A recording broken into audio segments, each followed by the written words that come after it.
বন্ধুরা 9 আগস্ট শনিবার পড়েছে। একটা লাল কাপড়ের মধ্যে কিছুটা হনুমানজির সিঁদুর, 3টে লবঙ্গ এবং একটা চামেলির তেল নিয়ে এই শনিবার দিনকে তোমরা হনুমানজির মন্দিরে যাবে। এটা তারাই করবে যাদের সত্যি সত্যি যারা প্রচণ্ড বিপদ, যারা সংকটের মধ্যে রয়েছে। জাস্ট একটা ফ্ল্যাট কিনবো, একটুখানি চাকরি প্রমোশন, এইরকমের জন্য এই টোটকাটা করো না। এটা তান্ত্রিক গুপ্ত টোটকা। সংকটে থাকলে পরে তবেই হনুমানজির এই টোটকাটা করবে যারা হনুমানজিকে সত্যি সত্যি বিশ্বাস করো। বাকিদের করা দরকার নেই। 3টে লবঙ্গ হাতে নিয়ে বসবে, জয় সিয়ারাম কথাটা বলে তবেই হনুমান চল্লিশা স্টার্ট করবে। একবার হনুমান চল্লিশা বলবে, একটা লবঙ্গ হনুমানজির পায়ে দিয়ে দেবে। এইভাবে 3বার হনুমান চল্লিশা বলবে। তারপর সিঁদুর আর চামেলি তেলটা মাখিয়ে ছেলেরা হনুমানজির পা ছোঁয়াবে, মেয়েরা পা ছোবে না, পুরোহিত মশাইকে দিয়ে দেবে। দেখো আমাদের বাড়িতেও তো হনুমানজির ফটো থাকে। যে যার ভাইকে রাখি পরাবার আগে হনুমানজিকে অবশ্যই এবার রাখি পরাও। দেখো সীতামায়ের আদেশে লক্ষণকে প্রহরী হিসাবে হনুমানজি কিন্তু রক্ষা করেছিলেন। যদি যে কোনো সংকটে থাকো, রাখি পরাতে পরাতে বলো, আমার এই সংকটটা তুমি ভাই হয়ে আমাকে দূর করো।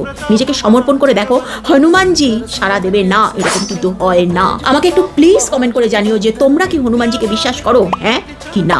কমেন্টে জয় বজরংবলী অবশ্যই লিখো।